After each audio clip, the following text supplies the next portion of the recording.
घटना चक्र में आपका बहुत बहुत स्वागत है। सबसे पहले आज का एजेंडा। जम्मू कश्मीर और झारखंड में विधानसभा चुनाव का ऐलान। 5 चरणों में होगा मतदान। 23 दिसंबर को आएंगे परिणाम। लेकिन बड़ा सवाल, क्या एक बार फिर चलेगा मोदी मैजिक? और भाजपा मुख्यालय पर दिवाली मिलन कार्यक्रम में पत्रकारों से पहली बार प्रधानमंत्री मोदी हुए मुखातिब।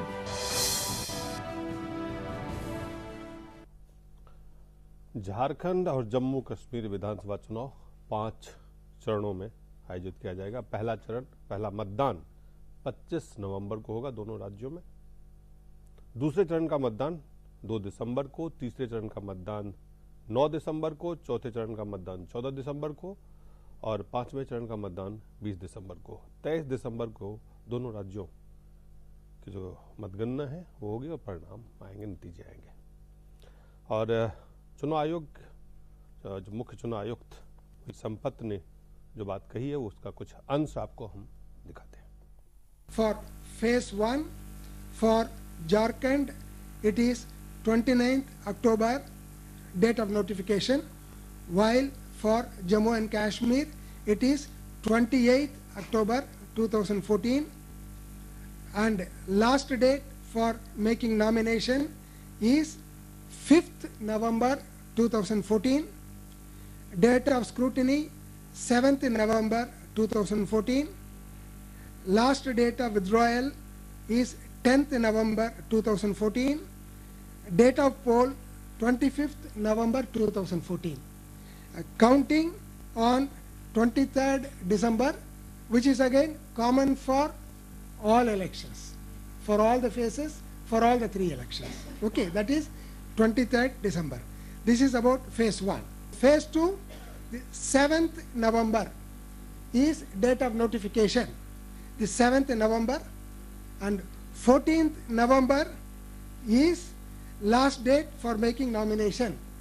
The 14th November, and 15th November is date of scrutiny, and 17th November last date for withdrawal, and 2nd December is date of poll. December 2nd is date of poll for second phase for both the states, and Delhi already would have been over. Then phase 3, 14th November is date of notification, 14th November, and 21st November is last date of making nomination, and 22nd November is date of scrutiny, at 24th November is last date of withdrawal, and 9th December is date of poll. 9th December for both the states for phase 3. Okay? 9 Tarik December. Right, 9 Tarik. Then we go to December. Then we go to phase 4. Phase 4, date of notification is 19th November, 19th November. Last date of making nomination is 26th November. Date of scrutiny is 27th November. Last date of withdrawal is 29th November. Date of poll 14th December. Date of poll 14th December. Then we come to the last phase, phase 5. No, 5th phase. So any doubts? Okay. No, 5th phase, date of notification will be 26th November. The 26th November, and 3rd December is last date of making nomination. 3rd December. 4th December is scrutiny, and 6th December is last date of withdrawal, and 20th the 20th December is date of poll, and 23rd counting. दोनों राज्य झारखंड और जम्मू कश्मीर में इस वक्त गैर भाजपा सरकार है। जम्मू कश्मीर में नेशनल कॉन्फ्रेंस और कांग्रेस की गठबंधन की सरकार जो अलग अलग हो चुके हैं, और झारखंड में झारखंड मुक्ति मोर्चा के साथ कई कांग्रेस भी और जेएमएम समेत छोटे छोटे दलों के साथ वहां सरकार इस वक्त है। हमारे साथ हिमांशु शेखर चौधरी झारखंड मुक्ति मोर्चा से, हमारे साथ नंदकिशोर गर्ग जी हैं भारतीय जनता पार्टी से, पुष्पन कुलश्रेष्ठ, भूपेंद्र धर्मानी और अजीत वर्मा जी वरिष्ठ पत्रकार। सबसे पहले आपको हम अपने पैनल में जाने से पहले जो पार्टी के तरफ से प्रतिक्रिया कांग्रेस पार्टी ने क्या कहा वो आपको दिखाते हैं। कांग्रेस हर चुनाव के लिए तैयार रहती है, राजनीतिक संगठन है, देश का सबसे पुराना संगठन है और हमें पूरी आशा है कि दोनों जगह हमारी सरकार बनेगी। लेकिन बड़े ताज्जुब की बात है कि कश्मीर के अंदर जहाँ पे हालात बहुत ठीक नहीं हैं वहाँ पे सरकार चुनाव कराना चाहती है। दिल्ली जहाँ चुनाव होने चाहिए वहाँ चुनाव नहीं कराना चाहती। ये कौन सी राजनीतिक प्रक्रिया है, हमारी समझ से बाहर है। और सबसे पहले नंदकिशोर गर्ग जी, आपने सुना, आपसे ही प्रतिक्रिया लेते हैं, क्या कहेंगे? चुनाव समय पर हों ये लोकतंत्र की सबसे पहली आवश्यकता है। जहाँ तक अलवी साहब बोल रहे हैं दिल्ली का, मैं समझता हूँ 28 तारीख को उपराज्यपाल महोदय आके चुनाव आयोग को कहेंगे, जहाँ तक मेरा अपनी फीलिंग भी है, ये मेरी जानकारी है, और वो इन्हीं 5 चरणों में दिल्ली के पूरे चुनाव होंगे। 3 तो आप ये कह रहे हैं कि अब दिल्ली में भी चुनाव की तैयारी होगी? दिल्ली में चुनाव, विधानसभा चुनाव बिल्कुल होगी जी। इसलिए कांग्रेस अपना कहने को दोनों जगह सरकार की बात कर रहे हैं जी, तो उनको अपनी वस्तु स्थिति का पता। और जम्मू कश्मीर में पहले ये तो तय करें कि कांग्रेस किसके साथ है या नहीं है। आज श्यामलाल शर्मा ने भी रिजाइन कर दिया है मंत्री पद से, जो इनके सीनियर मोस्ट व्यक्ति जी। और आज की तारीख में जी उमर साहब भी और महबूबा भी जी प्रधानमंत्री के, उमर साहब तो कल शामिल हुए स्वच्छ भारत अभियान में, जी 9 लोगों की टीम बनाई है उन्होंने, और महबूबा को भी साथ लिया है। मुझे लगता है कि गुड सेंस विल प्रिवेल, सबकी समझ आएगी और जम्मू कश्मीर में भी इस बार पहली बार राष्ट्रवादी शक्तियों के नेतृत्व में सरकार बनेगी। झारखंड में तो निश्चित सरकार, मतलब दोनों जगह, जम्मू कश्मीर में तो राष्ट्रवादी शक्तियों की सरकार बनेगी और झारखंड में तो उसमें आप बेफिक्र हैं कि उसमें सरकार बनेगी। झारखंड में हिमांशु, जेएमएम के गठबंधन, अकेले गठबंधन, मोदी के इस जो लगातार एक के बाद एक विजय रथ को रोकने की क्या तैयारी है? देखिए, ऐसा है कि वहाँ पर सबको अपने अपने दावे करने का अधिकार है। लोकतंत्र में किसी को आप इस दावे करने का अधिकार से वंचित नहीं कर सकते हैं। लेकिन झारखंड में जो बीजेपी के साथ सबसे बड़ी दिक्कत मुझे दिख रही है, वहाँ पर नेतृत्व का संकट है। और अन्य राज्यों की अपेक्षा झारखंड थोड़ा अलग इसलिए है बीजेपी के लिए या बीजेपी के रणनीतिकारों के लिए कि वहां पर सबसे ज्यादा समय तक बीजेपी के मुख्यमंत्री या बीजेपी का शासनकाल रहा है इन 14 वर्षों में। इसलिए लोग बीजेपी को आजमा चुके हैं, बीजेपी को देख चुके हैं। इसलिए जिस तरीके से हरियाणा में चूंकि बीजेपी की सरकार थी नहीं, और जहां पर नहीं था वहां पर आप कह सकते हैं कि हम आएंगे तो ये करेंगे। रही बात मोदी जी की, तो मोदी जी तो वहां मुख्यमंत्री बनने नहीं जा रहे हैं। वहां पर कौन होगा ये वहां पर तय नहीं है। और दूसरी तरफ जो दूसरा गठबंधन है, या अभी गठबंधन तय नहीं है कि गठबंधन होगा कि नहीं होगा, वो प्रक्रिया चल रही है वहां पर। और अगर गठबंधन होता भी है तो कांग्रेस ने ये ऐलान कर दिया है कि हम हेमंत सोरेन के नेतृत्व में चुनाव लड़ेंगे। मतलब इधर का चेहरा साफ है कि नेतृत्व कौन करेगा, उधर से नेतृत्व कौन करेगा ये अब तक साफ नहीं है।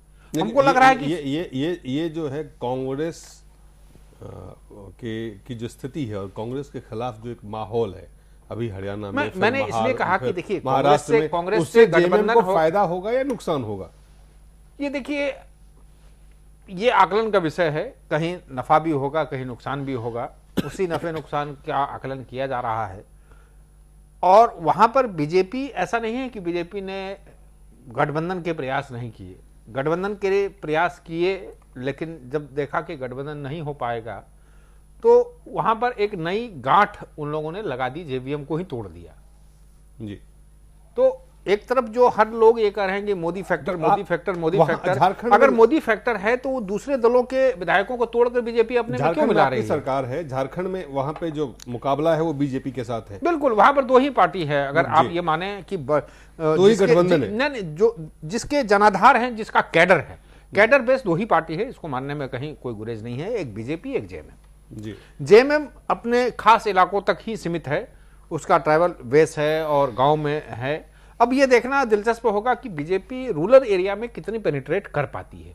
जैसा गर्ग साहब दावा कर रहे हैं, अगर पेनिट्रेट कर गई तो हो सकता है कि इनके दावा सच भी साबित हो सकता है, लेकिन गांव में चूंकि जिस तरीके से लोकसभा चुनाव का परिणाम आया, जेएमएम अपने को जहां थी वहां पर जेएमएम ये बताया है कि जेएमएम का जनाधार अभी भी जहां था वहां बना हुआ है जी। तो टक्कर तो बीजेपी और जेएमएम में ही होगा, इसमें कहीं दो राय नहीं है। ये तो टक्कर में फासला कैसा रहेगा ये अब समय बताएगा। इस टक्कर में कई और लोग हैं, जेएमएम और बीजेपी एक तरफ एक दूसरे से लड़ रहे हैं। इसमें Congress, RJD, JDU, AJSU, JVM जैसे तमाम छोटे छोटे और भी दल और व्यक्ति हैं जो झारखंड में अपने अपने सीटों पे जिनका दावा है। अकेले भी मंत्री रह चुके हैं, एक व्यक्ति भी वहां पर मुख्यमंत्री रह चुका है, आप सब जानते हैं। तो उन व्यक्ति का भी अपना अपना पॉकेट है और एक एक दो दो सीटों पे इनका असर भी है। कुछ ऐसे जो नेता हैं वहां झारखंड में, और जिस तरह से झारखंड में कई सारे, एक नहीं कई सारे मसले हैं, कई सारे मुद्दे हैं, और ये तमाम मुद्दे इस चुनाव में उठेंगे, उस पर क्या असर होगा। एक छोटे से ब्रेक के बाद अपने पत्रकार जो पैनल है उनके साथ चलेंगे, छोटे से ब्रेक के बाद।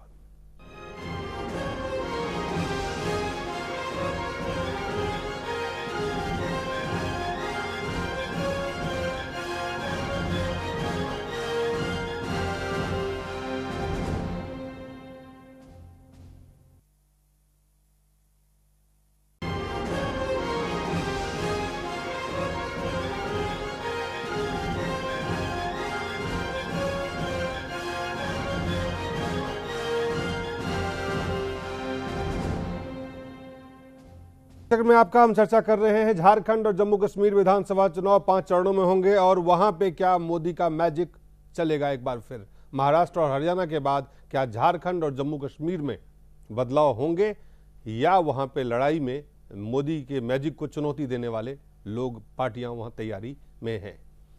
धर्मानी साहब, आपसे जानना चाहते हैं इस चुनाव का सबसे अहम, अगर चुनाव को देखें झारखंड में और जम्मू कश्मीर में, अहमियत इस चुनाव की और खास करके मोदी के लिए, प्रधानमंत्री के लिए। देखिए, मुझे लगता है कि अभी तक जिस प्रकार आपने प्रश्न में ही कहा कि जो विजय रथ है उसको रोकने की लिए क्या तैयारी है, अभी आप जेएमएम के हमारे मित्र से पूछ रहे थे, लेकिन मुझे ये लगता है कि जिस प्रकार दिवाली के दिन जम्मू कश्मीर में सियाचिन में प्रधानमंत्री का पहुंचना, जवानों से मिलना, उनसे आत्मीयता से जिस प्रकार उन्होंने पूरा का पूरा लगभग संवाद स्थापित किया और 1 घंटा उनके साथ बिताया जी, और जितने सहज भाव से उनके बीच में दिवाली मनाई, और उसके बाद आकर श्रीनगर में वहां पर जो बाढ़ पीड़ित लोग हैं उनके बीच में जिस प्रकार आके उन्होंने वहां पर उनका दिल जीतने का प्रयास किया है,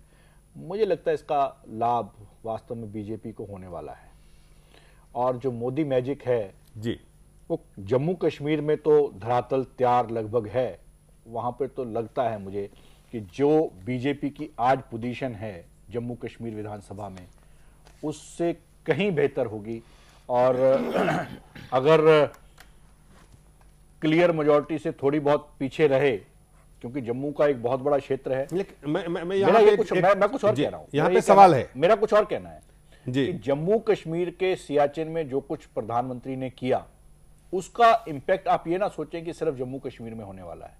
झारखंड, बिहार से भी बहुत बड़े संख्या में युवा जो हैं फौज के अंदर हैं, और ये प्रभाव वहां पर भी पड़ने वाला है। ऐसा नहीं है कि सिर्फ आप इसको, ये जो एक सियाचिन की उनकी विजिट को आप सिर्फ वहीं तक मेरा सवाल जम्मू कश्मीर को लेकर दूसरा सवाल है जी, कि वैली और जम्मू जी और लेह और लद्दाख 3 इलाके अगर आप देखें, 3 इलाके हैं जी, और खास करके एक जो घाटी है वहां पे बीजेपी का कोई जनाधार नहीं है, जहां सबसे ज्यादा सीटें हैं।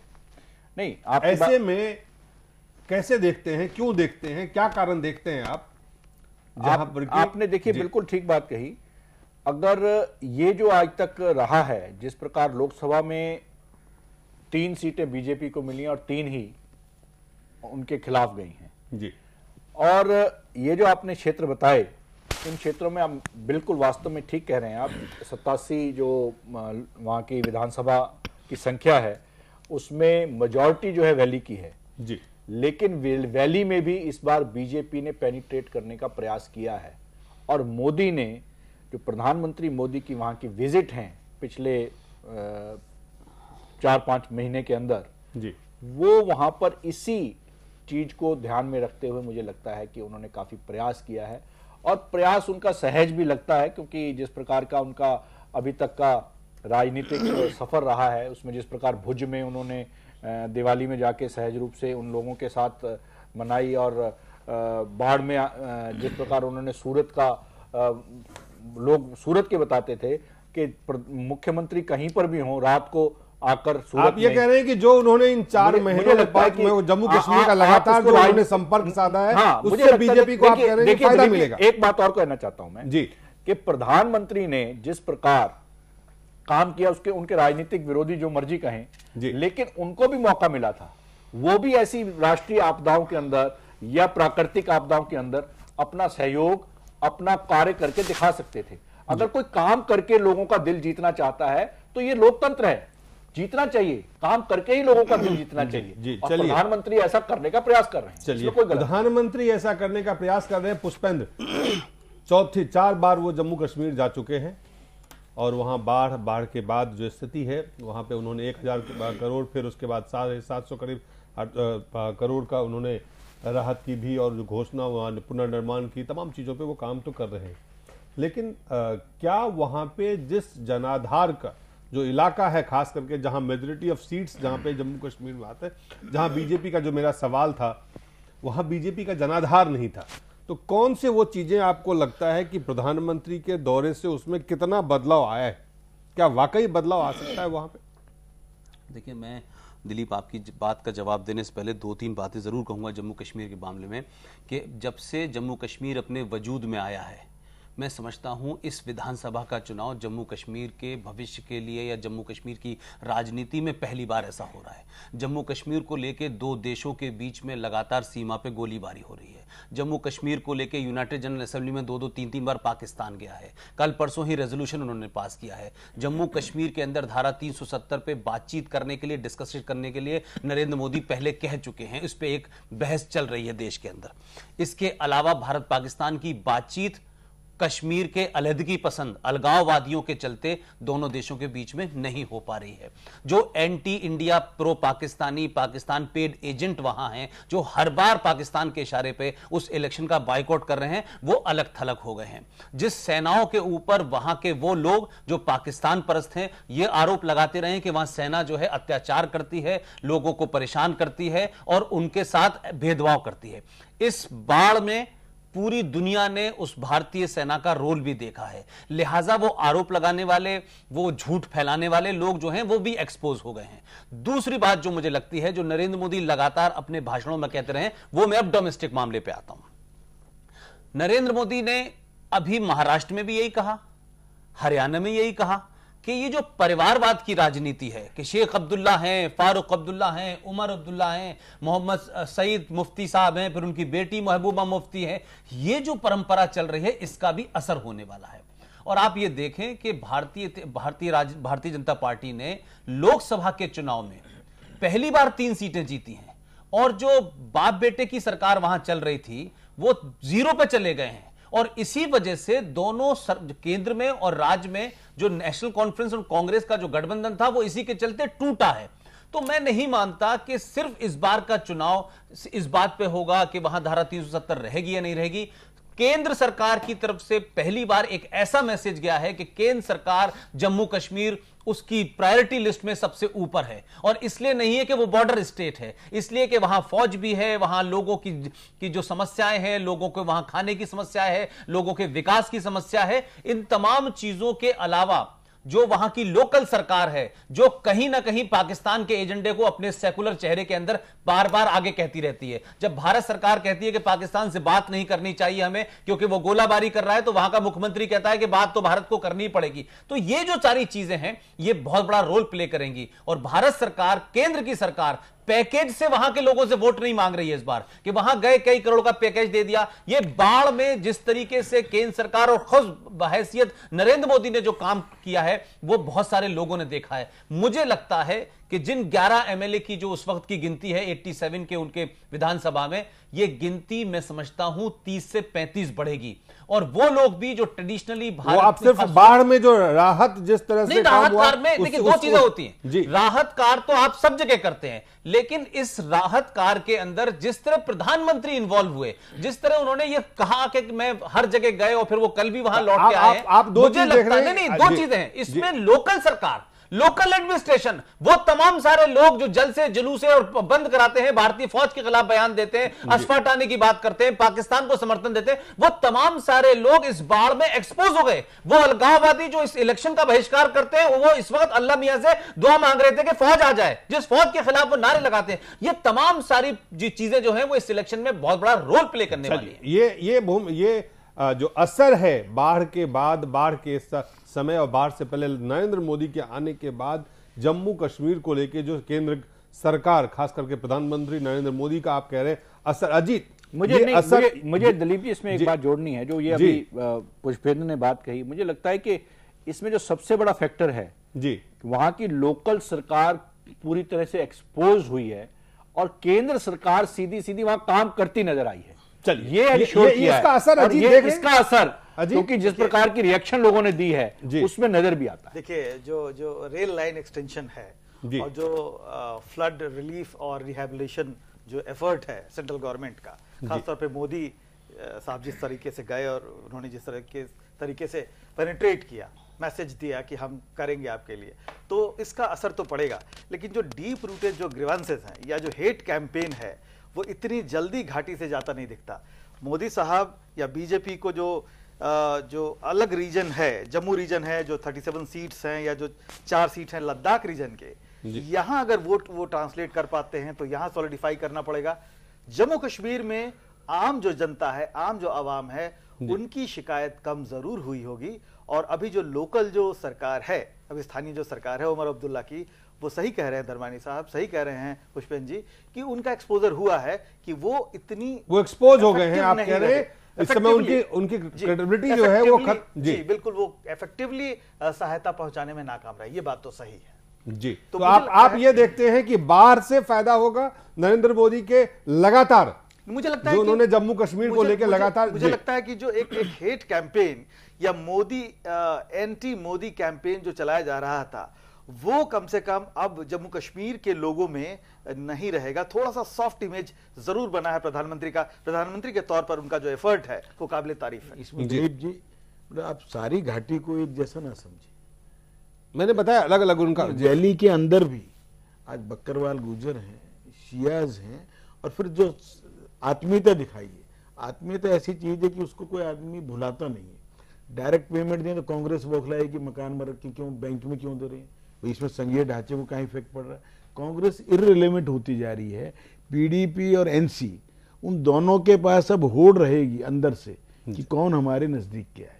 और आज यदि हम अपना 35-36 ले जाएं तो हमारे नेतृत्व में सरकार बनने की संभावनाएं काफी बलवती हैं। जी, लेकिन दोनों एक चीज ऐड करना चाहूंगा दिलीप जी, एक चीज ऐड करना चाहूंगा कि पिछली जो 2 सरकारें हैं, जैसे 2008 से जो अभी सरकार है, वो भी आप देखिए कि सपोर्टेड गवर्नमेंट है, कोलिशन गवर्नमेंट है, तो कांग्रेस और एनसी यहां पे मिली हुई है। इसके पहले भी जो सरकार थी वो भी कोलिशन थी, पीडीपी और कांग्रेस। तो वहां भी स्थिति यह है कि तीनों जो पार्टियां एक्सपोज हैं, और अब एक बार मौका है कम से कम बीजेपी के लिए कुछ अच्छा करने का। अजीत भाई आप ये कह रहे हैं कि पहले कांग्रेस पार्टी कॉमन थी पीडीपी और एनसीपी में, एनसीपी के अंदर, और मुझे लगता है कि इस बार आप ये कह रहे हैं कि दोनों नेशनल पार्टियों में से बीजेपी भी हो सकता है कि एक प्लेयर का काम करे बड़े। लेकिन मेरा जो दो तीन इस पे जरा जम्मू कश्मीर और झारखंड दोनों को अगर देखें नंदकिशोर जी, जो बात हिमांशु बता रहे थे कि आपके पास नेता कौन है, चेहरा कौन है। हमने 3 बार मुख्यमंत्री दिया है, तो नेता तो उसको अपने ये तो नहीं कह सकते कि उसके ऊपर कोई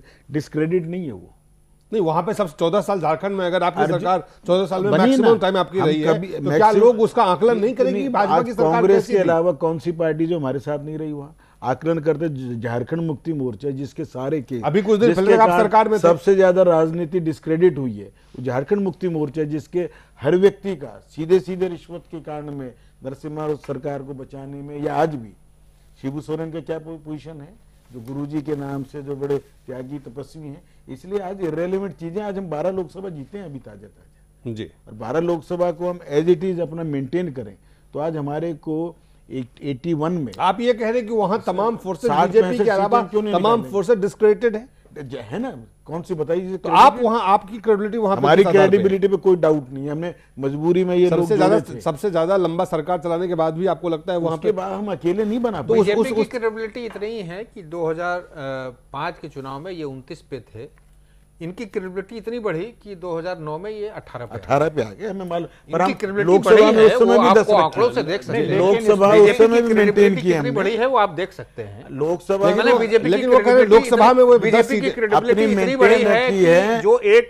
छवि वाला नेतृत्व था बाबूलाल मरांडी का, वो भी बीजेपी से अलग हो गए। हाँ, तो आज बाबूलाल मरांडी क्रेडिबिलिटी की क्या बीजेपी की पोजीशन बड़ी है, इसमें हम गर्व से क्रेडिबिलिटी सहमत हैं, ठीक इसमें है। कहीं बाबूलाल आज स्थिति क्या है उनकी? जी, आज बाबूलाल मरांडी नहीं, आपके साथ जा नहीं सकते, मैं कांग्रेस मेरा साथ जा नहीं जो सकते। जो मुख्य हिमांशु जो एक बात और Ultimately, कह रहे हैं कि मेरे ख्याल से परिवारवाद एक पे हफ्ते लगातार में सुन लेंगे नरेंद्र मोदी बाबूलाल हमला बोल मरांडी रहे हमारे हैं, साथ महाराष्ट्र में भी, हरियाणा में भी, और वहां पे उनको फायदा मिला। यहाँ पे भी शिबू सोरेन जी, उनके पुत्र हेमंत सोरेन जी परिवारवाद को लेके वहां पे क्या लोगों में इसको लेके सवाल नहीं उठेंगे? और इस देखिए, सवाल का सवाल जवाब- उठेंगे। सीता देखिए, सोरेन क्या है? ऐसा है जी। सीता सोरेन के ऊपर आज भी क्या पोजीशन है? क्यों उनके वारंट के बाद भी अवेलेबल क्यों नहीं है? उनकी भाभी है, नहीं, ये देखिए, ऐसा है कि ये सारे नॉन अवेलेबल वारंट है। नहीं, ये देखिए, ये मामला आज से चल नहीं रहा है।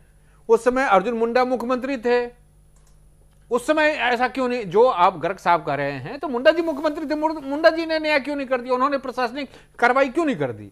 हेमंत सोरेन तो आज मुख्यमंत्री बने हैं ना, उससे पहले तो बीजेपी की सरकार थी, अर्जुन मुंडा मुख्यमंत्री थे। जो आप कर रहे हैं, आज तो गर्ग साहब कर जिम्मेवारी रहे है ना हैं। उनकी। दूसरी चीज, आज देखिए, हम कत्ल करें तो हम अपराधी, वो कत्ल करे तो वो मतलब वो तो न्याय कर मतलब रहे हैं। वो न्याय कर रहे हैं। जी, ये जो कह रहे देखिए, हैं ये आप नहीं भी हो सकता रहे है। हैं और नॉन वारंट का भी इशू है। नहीं, मैं कह रहा हूं कि रही वहां- बात, जी, देखिए, और ऐसा परिवार का झगड़ा भी है उसके अंदर। ऐसा है दिलीप जी कि हम जो गर्ग साहब कर रहे हैं, ठीक है, इनके पास भी आंकड़े हैं, इनके पास भी फैक्ट्स हैं, हम उसको चुनौती नहीं दे रहे हैं।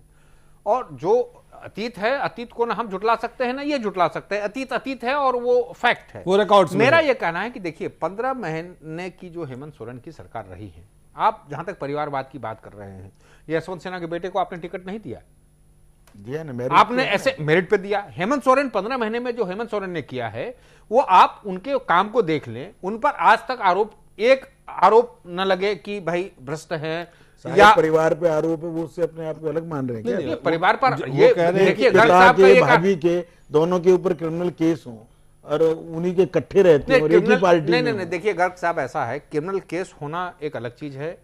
बीजेपी ने तो उसमें- नहीं ला दे वो केस, किसने? कब से ये तो नहीं नहीं, कह सकते देखिए, कि आप बीजेपी ये ने- कहा कि हेमंत सोरेन का काम को डिस्क्रेडिट क्यों कर रहे हैं? उनके सरकार के नहीं, हेमंत कामकाज सोरेन में हमारे आज साथ भी 14 रहा है। नहीं, आज 14 साल में आप ये देख अर्जुन लीजिए, मुंडा के साथ भी आज डिप्टी सीएम आज रहा है। आप मैं इसको ऐसा है, जवाब दूं। बीजेपी की भी सरकार रही, आज वो तमाम काम पहली बार 14 वर्ष पहले जो काम हो जाने चाहिए थे, हेमंत सोरेन को आज 15 महीने की सरकार में उन कामों को करना पड़ा जो 14 वर्षों में नहीं हुआ।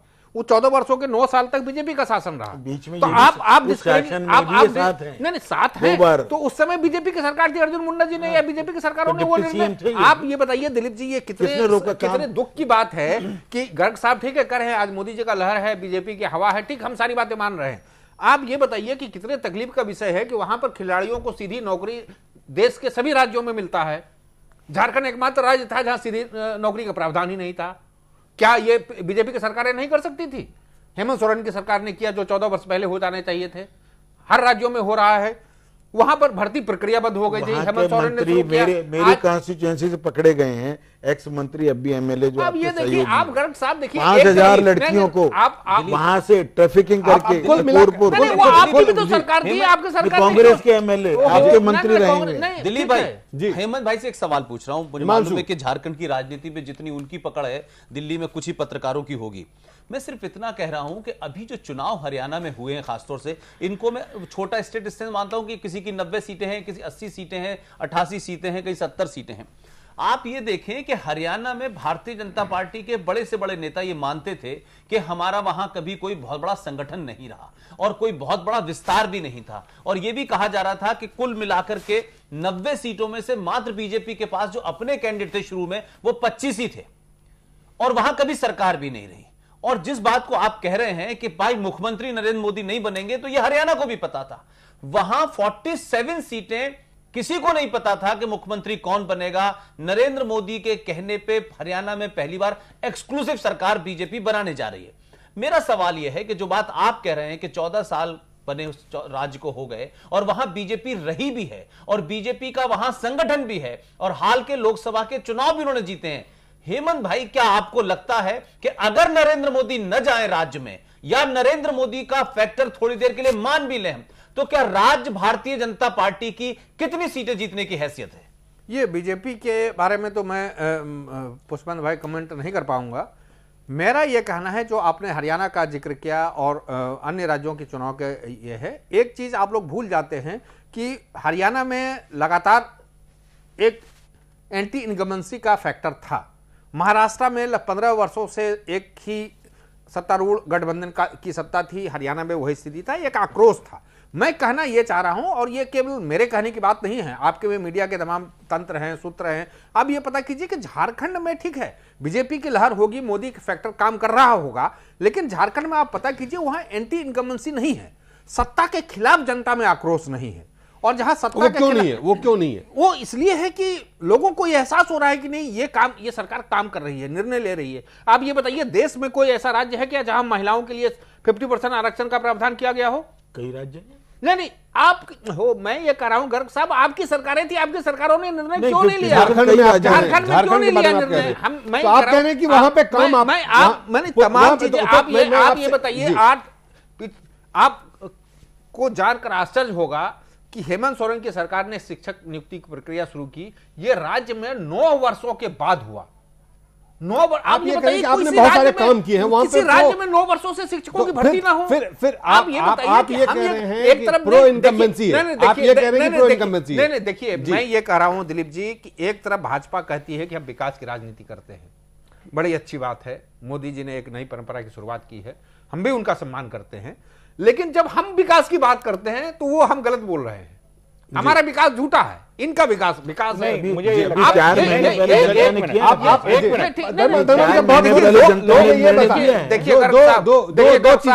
भी ये जानते हैं कि केवल झारखंड में नहीं, देश के तमाम कई ऐसे लोकसभा क्षेत्र रहे हैं जहां पर लोगों ने ये कहा कि अमुक उम्मीदवार तो मजबूरी है, मोदी तो जरूरी है। तो कई आज लोग छत्तीसगढ़ से कंपेयर करेंगे। सवाल जो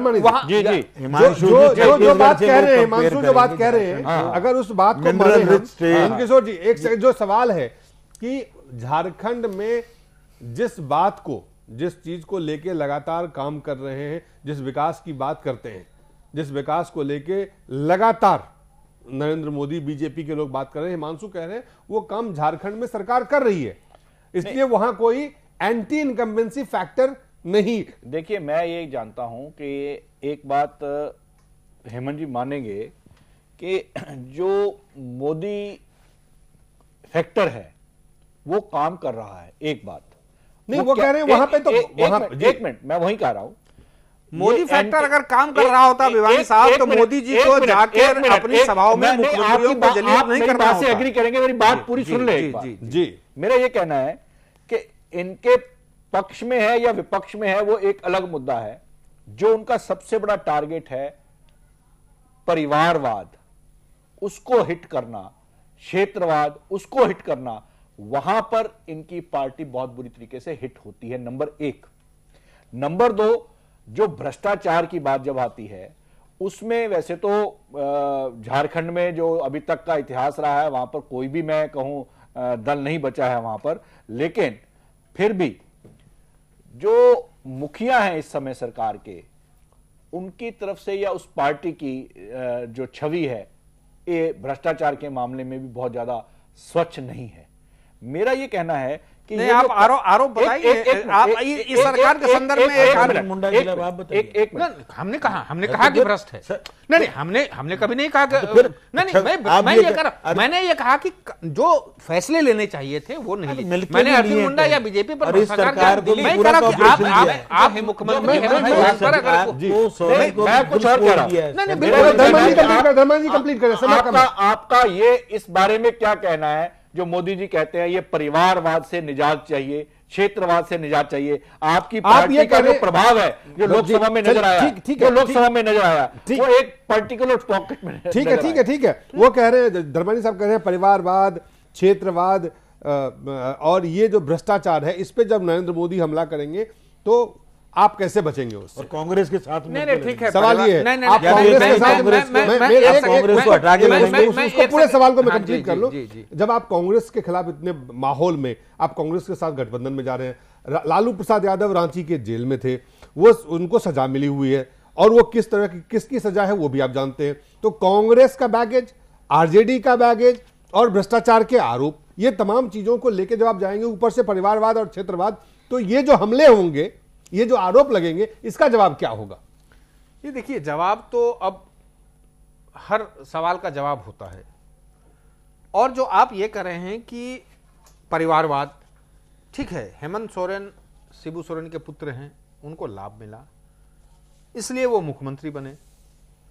मैं ये कह रहा हूं कि मेरा सिर्फ इतना कहना है कि हेमंत सोरेन ने जो काबिलियत दिखलाई है, क्या किसी नेता का पुत्र होना अपराध भी है क्या?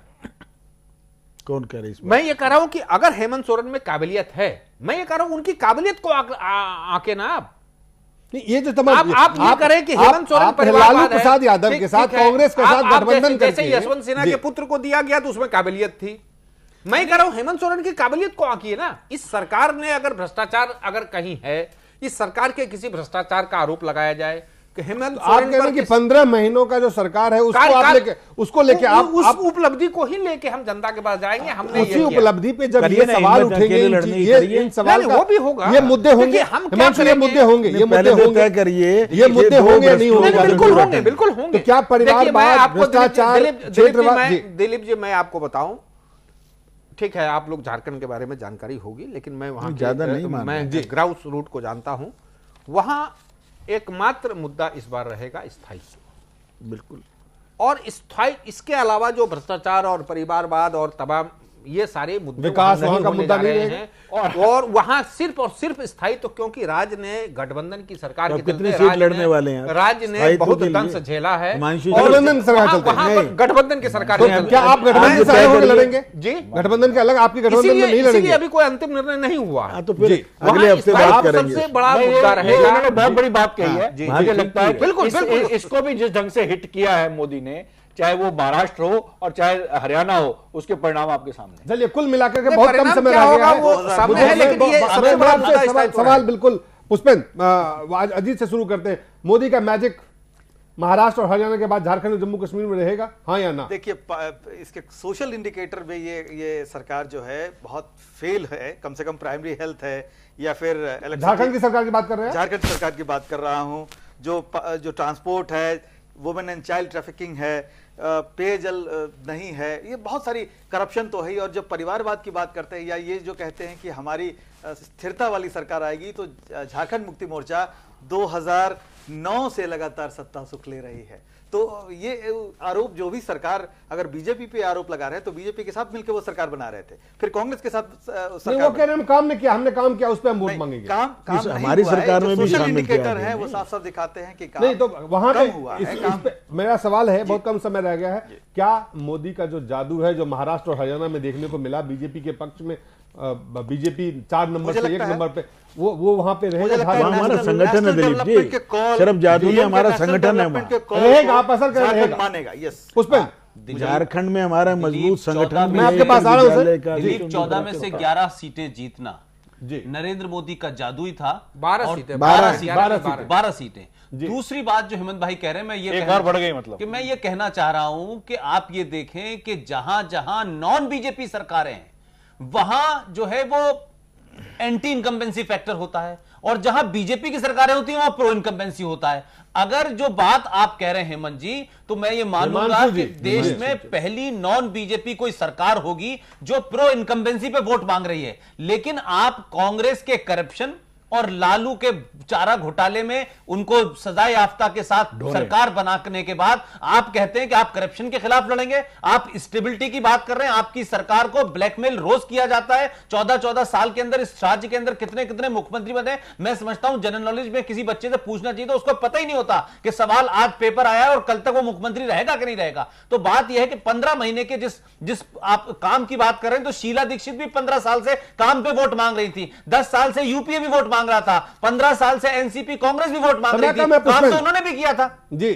तो क्या मतलब आप, मेरा कहना है कि जिस तरीके की अनस्टेबिलिटी है, भ्रष्टाचार है, परिवारवाद है, और जम्मू कश्मीर और झारखंड के अंदर परिवारों के साथ साथ भ्रष्टाचार चरम पर है। दोनों जगह मोदी के जो भ्रष्टाचार के खिलाफ हमले हैं, परिवारवाद के खिलाफ जो हमले हैं, लालू का भ्रष्टाचार, कांग्रेस का भ्रष्टाचार के कंधे पे जो जेएम बैठी हुई है, उसके अलावा वहां स्टेबिलिटी का एक बड़ा सवाल है। वहां सरकारें पूरी की पूरी बदलती है, गिर जाती हैं, लोग एक के थोक के भाव।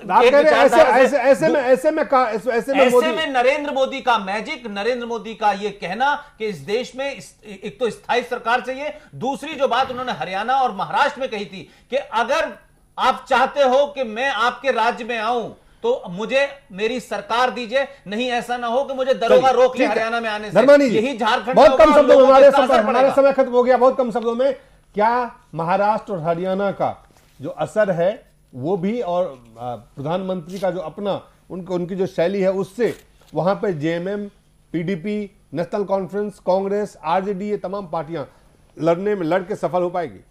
मुझे लगता है कि बहुत मुश्किल है।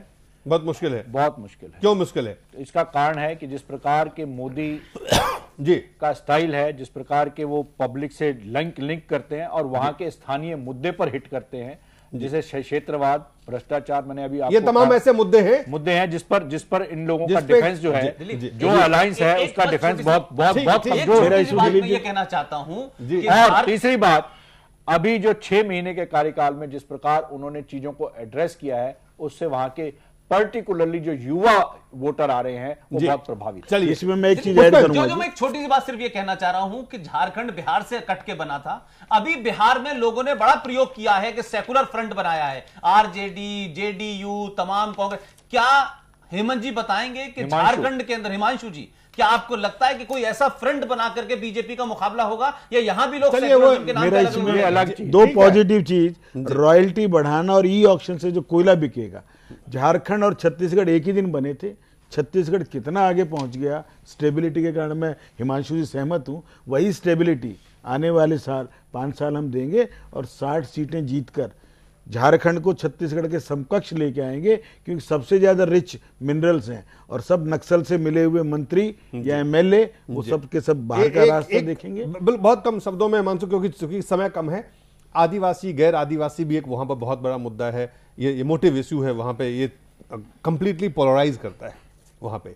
और आपका नेतृत्व जो है वो बहुत साफ है कि आदिवासी नेतृत्व है, तो क्या यहाँ पे गैर आदिवासी भी विभाजित होके एक सियासी परिणाम पे असर, ये एक और साथ ही साथ ये तमाम जो मुद्दे हैं, इन तमाम चीजों से लड़ने की आखिर वो कौन सी एक चीज है जो मोदी के से आप सीधा जब मोदी का हमला होगा उससे बचने के लिए आपके पास क्या विकल्प है, क्या तैयारी है, क्या चीजें हैं? मैंने बताया कि वहां पर सरकार अपनी उपलब्धियों के साथ जाएगी, ये कहेगी कि भाई बीजेपी को आप आजमा चुके हैं और हमने जो करके दिखाया 15 महीनों में, उसको आप अगर हमको 5 साल का वक्त देंगे तो हम इसको और गति से आगे बढ़ा सकते हैं। लेकिन जो बातें अजीत वर्मा ने कहा कि इतने सारे, नहीं वो ठीक है, उन्होंने जो कहा हम उससे असहमत नहीं है, क्योंकि उनके स्टैटिस्टिक्स हैं, उनके फैक्ट्स हैं। सोशल इंडिकेटर जो बनते हैं वो रातों रात नहीं बनते हैं, वो पिछले 1 साल के पूरे कामकाज, 2 साल के कामकाज, जो वो सारे ग्राउंड पर जो चीजें होती हैं वो रातों रात नहीं होती हैं। 1.5 साल की सरकार निर्णय को जमीन तक नहीं पहुंचा सकती है, निर्णय ले सकती है, तो आप ये यही कह रहे हैं हेमंत जी कि हेमंत करने वाले सरकार की हैं। होगी कि हम जो निर्णय लिए हैं उसको जमीन पर पहुंचा पाए, उसके लिए वक्त दिया जाए। और जो निर्णय लिए गए हैं वो निर्णय आज तक किसी तो सरकार ने नरेंद्र नहीं मोदी लिए। जब सीधा हमला करें, नरेंद्र मोदी से सीधा देखिए, अब देखिए नरेंद्र मोदी हमला करेंगे तो ऐसा नहीं कि हथियार डाल के सारे लोग भाग जाएंगे। लेकिन दिलीप लड़ाई तो लड़ेंगे, लड़ेंगे अब हथियार डाल के भाग नहीं जाएंगे, सरेंडर कर नहीं जाएंगे। भूपेंद्र हुड्डा की जो रैलियों के अंदर पुष्पेंद्र वोटिंग हुई थी, बहुत बहुत उसके बाद धन्यवाद। से हमें हेमंत ब्रेक तीसरा लेना नंबर पड़ेगा, है। ब्रेक के बाद जल्द वापस लौटते हैं।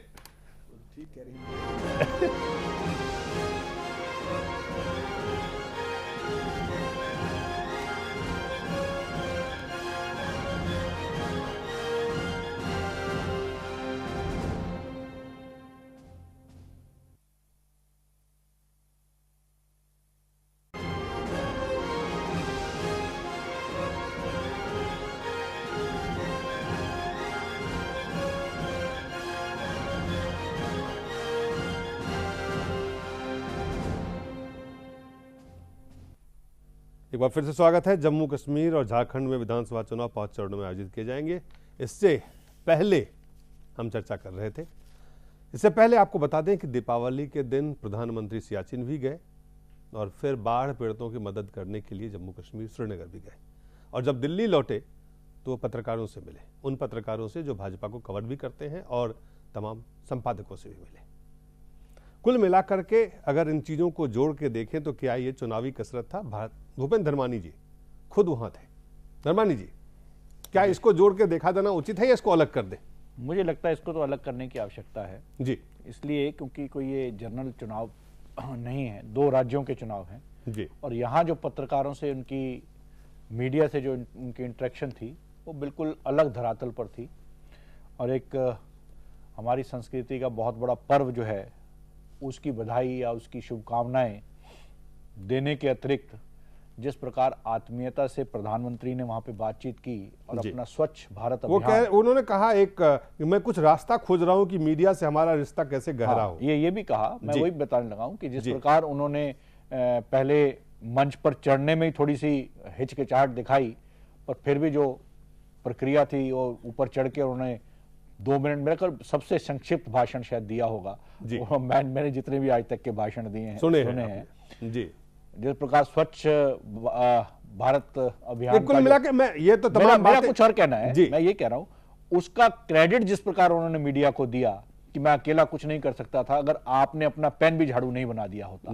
जी और मेरे को लगता है कि आपके सहयोग की, जिस प्रकार सहयोग की उन्होंने अपील की मीडिया से जी। इस अभियान के लिए, जिस प्रकार उन्होंने ये सब तो उन्होंने किया, लेकिन इसके पीछे के क्या आप चुनाव नहीं, आप मैं कहने इसको वही- चुनाव से जोड़ के मैं नहीं वही देखना कहना है। चाह रहा हूं जी कि जिस प्रकार एक वर्ग जो है मीडिया में जी वो लगातार हर एक्शन को उनके आलोचनात्मक दृष्टि से देखता है या किसी अभियान को भी आलोचना की दृष्टि से देखता है या उसकी आलोचना करता है, उसको जिस प्रकार पॉजिटिवली उन्होंने लिया है, मुझे लगता है कि मीडिया के वो भी एक संदेश था। वो अपने आप में एक संदेश तो था ही, जी। लेकिन सबसे बड़ी बात यह कि जिस प्रकार मंच से तुरंत उतरकर और उन्होंने एक एक व्यक्ति से वहां पर जो मीडिया उसके पहुंचने का प्रयास किया और सहज रूप से मंच पर कम रहे, मीडिया के जितने भी लोग थे उनके बीच में उन्होंने ज्यादा समय बिताया और एक एक से मिलने का और बहुत सारे लोगों को तो उन्होंने नाम से और घटनाओं से याद किया। और मुझे लगता है कि जिस प्रकार का उनका ये संवाद रहा जी। जो वहां पर मीडिया के साथ था, वो पूरे जितने मीडिया से वो इंटरेक्शन नहीं करते या मीडिया से दूर रहते हैं, वो सारी भ्रांति दूर करने के लिए काफी था। और उन्होंने सहज होकर जी। जिस प्रकार मीडिया में अपने आप को मिक्स किया और जिस प्रकार उन्होंने एक अपना पुराना जुमला भी सुनाया कि मैं कभी तुम्हारे लिए कुर्सी लगाया करता था, कुर्सियां भी लगाया करता था, इंतजार करता था कुर्सी लगा करके। वो अपने आप मेरे को लगता है कि वहां पे जिस प्रकार का माहौल था वो इतना सहज था कि लग ही नहीं रहा था कि प्रधानमंत्री और उनकी कैबिनेट के इतने सीनियर मंत्री वहां पर हैं और मीडिया के बारे में जी और जिन्होंने जो जिस प्रकार की बातें करनी थी। समय बहुत कम है धर्मानी साहब। पुष्पेंद्र, देखिए, आप बिल्कुल इसमें मैं कोई लाग लपेट की बात नहीं कहना चाहता। ऐसा नहीं है कि भारत के प्रधानमंत्री को, सरकार को यह अंदाजा ना हो कि चुनाव की घोषणा कब होनी है। जी। आप ये देखें कि दीपावली का जो पूरा पर्व था, जिस तरीके से वो वहां गए जम्मू कश्मीर में, जवानों का हौसला बढ़ाया और वहां बाढ़ पीड़ितों के साथ वो बैठ के गए, उनके दुख दर्द को सुना और उसके बाद कई सारी घोषणाएं उन्होंने की। उसके बाद फिर वो दिल्ली आते हैं और दिल्ली में पत्रकार, और खासतौर से वो पत्रकार जो भारतीय जनता पार्टी को कवर करते रहे, संपादक रहे, तो एक तरीके से आप ये देखें कि ये तीनों घटनाओं को देखें और उसके बाद दोपहर के 2 बजे के आसपास चुनाव की घोषणा।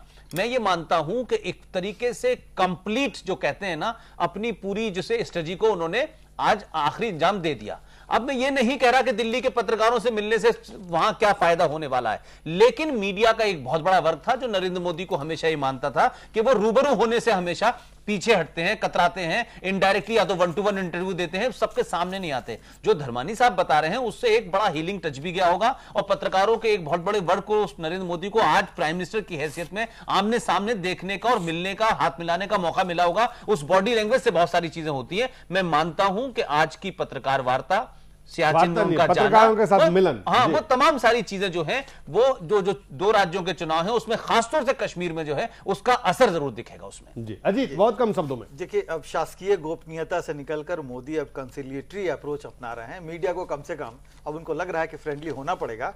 अब वो प्रधानमंत्री हैं, बहुत दिनों तक मुख्यमंत्री का जो अप्रोच उनका रहा है उससे निकलकर अब वो प्रधानमंत्री की भूमिका में आए हैं और हमें लगता है कि मीडिया से अगर इनका जितना ज्यादा इंटरेक्शन होगा, सोशल मैसेज उतना ही तेजी से फैलेगा। जी, इससे फायदा होगा। कांग्रेस के पत्रकार जो कवर करते हैं उससे कब मिलेंगे फिर ऐसा? जी, मैं समझता हूँ हर चीज को चुनाव से जोड़ने की आदत पत्रकारों को कम से कम, क्योंकि हर साल चुनाव है यहाँ। जी, कोई साल बता दो, 15 में, 16 में, 17 में, 18 में, 19 में, हर साल चुनाव है। इसलिए हर चीज को चुनाव से ना जोड़े, इस देश को जोड़ना है। जी, और इस देश को जोड़ने के लिए प्रधानमंत्री ने जो पहल की है लगातार जी, कि सबको साथ लेके चलना है, 125 करोड़ लोगों को साथ लेके चलना है। जब इस भारत के अंदर इतना बड़ा मास है, क्रिटिकल मास, इसको संभालने के लिए और साथ लेके चलने के लिए छोटे मतभेदों से ऊपर उठना पड़ेगा। इसलिए कांग्रेस, बीजेपी, जेएमएम सब हमारे हैं, सारा देश एक है और एक होके बढ़े, ये प्रधानमंत्री जी की इच्छा है। आत्मीयता से जो बीजेपी के साथ नहीं है वो राष्ट्रवादी नहीं है। जी,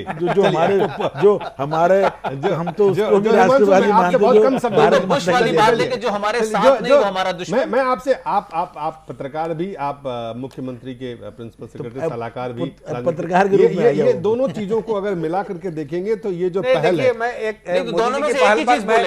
पुष्पेंद्र जी ने एक बड़ी अच्छी बात हल्के में कह दी, जो बड़ी गंभीर बात है उस पर आप लोगों ने चिंतन नहीं किया। और पुष्पेंद्र जी गंभीर बात हल्के तरीके से कह देते हैं, इसलिए वो गंभीर नहीं हो पाता है। जी, देखिए, मोदी जी ने का ये प्रयास सराहनीय है, लेकिन ये और ज्यादा सराहनीय होता अगर वो बीजेपी कार्यालय में बीजेपी कवर करने वाले पत्रकारों के अलावा सारे पत्रकारों से मिलते, उनको इस मानसिकता से निकलनी चाहिए। लेकिन दिलीप, इसमें सबसे बड़ी बात है वो हिमांशु भाई कह रहे हैं कि कार्यालय जो बीजेपी कवर करने वाले पत्रकार, ये बात ये सराहनीय कदम है। और मोदी जी, देखिए ऐसा है कि मोदी जी की तुलना अन्य प्रधानमंत्रियों से इसलिए नहीं कर सकते हैं कि मोदी जी नीचे से अपने संघर्ष करके आगे बढ़े हैं, और जो नीचे से बढ़ता है उसको ही नीचे के लोगों का दर्द का एहसास होता है। तो ये वो दर्द का एहसास था जो जोड़ने का उन्होंने प्रयास किया। बिल्कुल, जो उन्होंने कहा कि मन में ये पीड़ा थी, उनको पता है कि बीजेपी दफ्तर में वो किस तरह से रहते थे, किस तरह से समय बिताते थे, तो उनको अपने बुरे दिनों का पता है और उनको ये भी पता है कि जो पत्रकारों की क्या क्या समस्याएं रहती हैं, पत्रकार कैसे संघर्ष करते हैं प्रधानमंत्री तक पहुंचने के लिए। तो वो चूंकि उनके अंदर पीड़ा है, उन्होंने बुरे वक्त को देखा है, इसलिए उनका ये मिलना सराहनीय है। लेकिन ये और बेहतर होता अगर बीजेपी दफ्तर के अलावा कोई और ये स्थल होता तो वो ज्यादा बेहतर होता। वो भी चलिए वो भी फिलहाल हिमांशु जी, गर्ग साहब, धर्मानी जी, पुष्पेंद्र जी और अजीत जी, आप सबका बहुत बहुत धन्यवाद।